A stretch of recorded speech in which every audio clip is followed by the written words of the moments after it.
என் அன்புக்குரிய சகோதர சகோதரிகளே, ஆண்டவர் நாமத்திலே உங்கள் ஒவ்வொருவருக்கும் என்னுடைய அன்பின் வாழ்த்துதல். இன்றைக்கு நாம் தியானிக்க போகிற வசனம் ரொம்ப அருமையான வசனம். வேத வசனம் எல்லாமே அருமையானது தான். இன்றைக்கு இந்த வசனம் சொல்லுகிறது செப்பனியா 3:17 வாசிக்க போகிறோம். செப்பனியா 3:17. உன் தேவனாகிய கர்த்தர் உன் நடுவில் இருக்கிறார். என்ன அருமையான காரியம் பாருங்கள். நீங்கள் சொல்கிறீங்க, எனக்கு யாருமே இல்லை, எங்கள் அப்பா போயிட்டாங்க, அம்மா போயிட்டாங்க, யாருமே இல்லை, தனியாக இருக்கிறேன் இல்லையா? அப்படி தானே சொல்கிறீங்க. ஆண்டவருடைய வசனம் என்ன சொல்லுது பாருங்கள், உன் தேவனாகிய கர்த்தர் உன் நடுவில் இருக்கிறார். அதை விசுவாசிங்க, அவ்வளவுதான். அவர் வல்லமுள்ளவர். எப்படிப்பட்டவர்? வல்லமை உள்ளவர். அந்த வல்லமை மாதிரி யாருக்குமே கிடையாது. தெய்வம் அவர், மனுஷன் இல்லை. அவர் ரட்சிப்பார். அவர் உன் பேரில் சந்தோஷமாய் மகிழ்ந்து களி கூறுவார். இந்த மாதிரி வசனம் தரும்போது நமக்கு எவ்வளோ சந்தோஷமாக இருக்குது.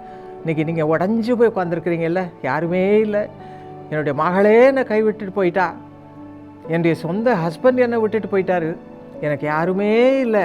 எத்தனை பேர், எத்தனை தாய்மார் அழுகிறாங்க தெரியுமா? எத்தனை பெற்றோர் அழுகிறாங்க. பிள்ளைகளை வளர்த்து ஆளாக்கி எல்லாம் பண்ணோம். இப்போ வயது சென்ற காலத்தில் எங்களுக்கு ஒரு காசு அனுப்புறதில்ல, எங்களை கவனிக்கிறதில்ல, எங்களுக்கு அன்பு பாராட்டுறதில்ல. எத்தனை பெற்றோர் அழுதுட்டு இருக்கீங்க இல்லையா? இன்றைக்கி அழுது கொண்டு இருக்கலாம். ஆனால் ஆண்டவர் வார்த்தை என்ன உங்களுக்கு தான், உங்களுக்காக சொல்லுகிறது, உன் தேவனாகிய கர்த்தர் உன் நடுவில் இருக்கிறார். இதுக்கு மேலே உங்களுக்கு என்ன வேணும்?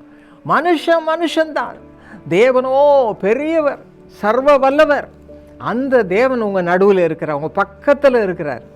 மட்டுமல்ல, அவர் எப்படிப்பட்டவர்? வல்லமை உள்ளவர். உனக்கு என்ன காரியம், உன் பிள்ளைக்கு செய்யாத காரியத்தை உன் பிள்ளை ஒரு பைசா கூட கொடுக்கலையா, அவர் பைசாவை கொடுத்து உனக்கு எல்லாம் திருப்தியாக போஷிக்கிற தேவன்.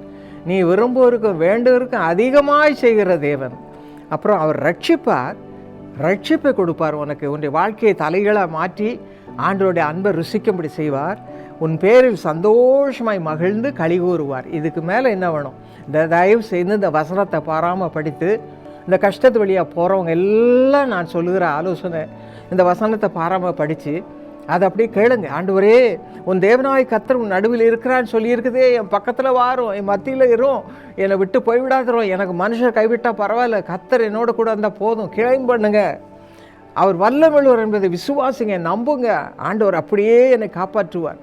தாவீது சொன்னால் சங்கீதம் 23:1, கர்த்தரின் மெய்ப்பராக இருக்கிறார், ஆகவே நான் என்ன செய்ய மாட்டேன்?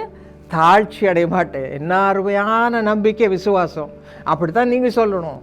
என் பிள்ளை விட்டுட்டான், என் புருஷன் கைவிட்டுட்டா, என் மனைவி கைவிட்டுட்டா, எனக்கு அன்பான ஃப்ரெண்ட்ஸ் என்னை கைவிட்டாங்க, வாலிப பிள்ளைங்க, ஐயோ என் ஃப்ரெண்டு போயிட்டாலே என்று கவலைப்படுறீங்க. கவலைப்படாதீங்க. கர்த்தர் தான் உங்களுக்கு உண்மையான சிநேகிதர். அவரை நீங்கள் பிடித்து கொண்டால் உங்களுக்கு வாழ்க்கையில் வெற்றி, சகலமும் நன்மையாக இருக்கும். மனுஷரை பிடிக்காதீங்க. அப்போது தாவீது பாருங்கள், அதனால் சொல்கிறான், நான் தாழ்ச்சி அடையேன். இன்றைக்கு கூட என்னென்ன கவலையோடு பாரத்தோடு யாருமே இல்லைன்னு நினச்சிட்டு இருக்க என் அன்பானவர்கள், இதை கேட்குற ஒவ்வொருவரும் ஆண்டவர் உங்களோடு கூட இருப்பார். யாரும் உங்களுக்கு இல்லாமல் இருக்கலாம், ஒருத்தருமே இல்லாமல் இருக்கலாம், ஒருத்தருமே அன்பு வார்த்தை பேசாமல் இருக்கலாம். ஆண்டவர் சொல்கிற அன்பே உருவான தேவன் அன்பாகவே இருக்கிறார். அந்த அன்பு வார்த்தை உங்களுக்கு போதும் பிரியமானவர்களே. ஏன்னா எத்தனை நேரம் ஆற்றி தேற்றிருக்கு தெரியுமா? எல்லாராலும் கைவிடப்பட்டு தனிமையில் இருந்திருக்கிறேன், தள்ளப்பட்டு மிதிக்கப்பட்ட நிலைமையில் இருந்திருக்கிறேன். ஆனால் ஆண்டவர் அந்த நேரத்தில் என்னோடு என் பேரை கூப்பிட்டு ஸ்டெல்லா, கவலைப்படாது, நான் உன் கூட இருக்கிறேன், எத்தனையோ முறை பேசியிருக்கிறேன். அது மூலமாக ஆறுதல் பெற்று இன்றைக்கி நான் சந்தோஷமாக உங்களுக்கு சொல்லுகிறேன். நீங்களும் அதே ஆசீர்வாதத்தை பெற்றுக்கொள்ளுங்கள். நாம் நம்மளுடைய கவலையெல்லாம் ஆண்டவர்கிட்ட சொல்லிவிட்டு சந்தோஷமாக அவரை ஏற்றுக்கொண்டு, அவரை நம்ம கூட வைத்துக்கொண்டு, ரட்சகராக வைத்துக்கொண்டு ஆசீர்வாதம் பெறுவோமா? ஜெபிப்போமா?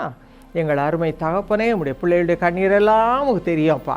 நீர் எல்லாருடைய கண்ணீரை அறிந்திருக்கிறவர், எல்லாருடைய வேதனைகளை அறிந்திருக்கிறவர். ஆகவே ஒரு தகப்பனாக, ஆண்டவரே ஒரு தாயாக உடைய பிள்ளைகளை ஆற்றி தேற்றும். யார் யார் கவலையோடு யாருமே இல்லையே இருக்கிறாங்களோ, நான் உன்னோடு இருக்கிறேன் என்று சொல்லி அவர்களோடும் பிரசன்னத்தால் நிரப்பு சுவாமி. ஆண்டவரே, உடைய பிரசன்னம் அவர்களை நிரப்பட்டும். ஆண்டவரே, தேவன் அவர்களோடு கூட இருப்பீராக. சகலத்தையும் நன்மையும் செவ்வையுமாய் முடித்து கொடுப்பீராக. குறைவுகளெல்லாம் நிறைவாய் ஆசீர்வதிப்பீராக. இயேசுவின் நாமத்தில் ஜெபிக்கிறோம். உடைய பிள்ளைகளுக்கு என்று ஆசீர்வாதங்களை எடுத்து கொடுத்து அனுப்புகிறோம். நல்ல பிதாவே, ஆமென்.